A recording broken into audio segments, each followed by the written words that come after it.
Hi guys! It's another vlog! For today's video ay magluluto ako ng merienda namin.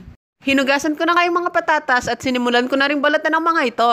Gumamit na nga ako ng peeler para mas mapabilis yung pagbabalat. Gustong gusto ko talagang gumagamit ng peeler dahil medyo manipis lang yung laman na sumasama sa balat kumpara kapag kutsilyo yung gamit ko. Nang mabalatan ko na nga yung tatlong patatas ay hiwain ko naman ang mga ito ng pahaba dahil gagawin ko ang mga ito ng fries. Etong ganitong potato fries talaga ang mas gusto ko, yung medyo makakapal ang hiwa. Masarap naman din yung mga nabibiling fries sa supermarket pero mas gusto ko pa rin talaga itong homemade potato fries.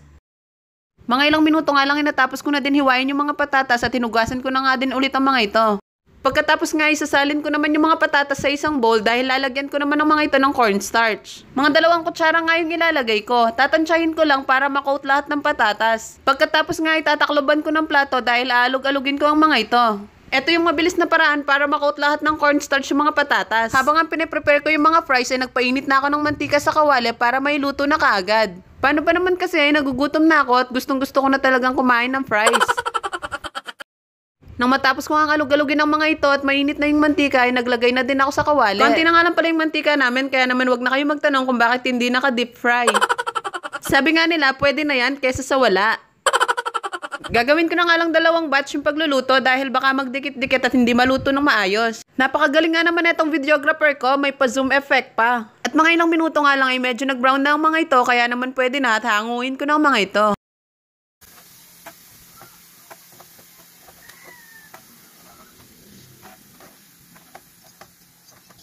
At pagkatapos nga ay agad-agad ko na din inilagay ang mga second batch. Inilagay ko na nga lahat kahit medyo marami pa para makapagmerienda na. Fast forward nga, nailuto ko na lahat at inilagay ko ulit sa isang bowl. Lalagyan ko kasi ito ng flavor na sour cream and onion. Kapag sa fries talaga, sour cream yung gustong-gusto kong flavor. Kaya naman na may makita kaming ganito sa grocery store ay binili ko na. Mura lang din naman kasi to. Tinakluban ko nga ulit ito ng plato at aalog-alugin ko din. Pagkatapos nga isinalin ko na din ito sa plato. At heto na nga ang homemade potato fries natin.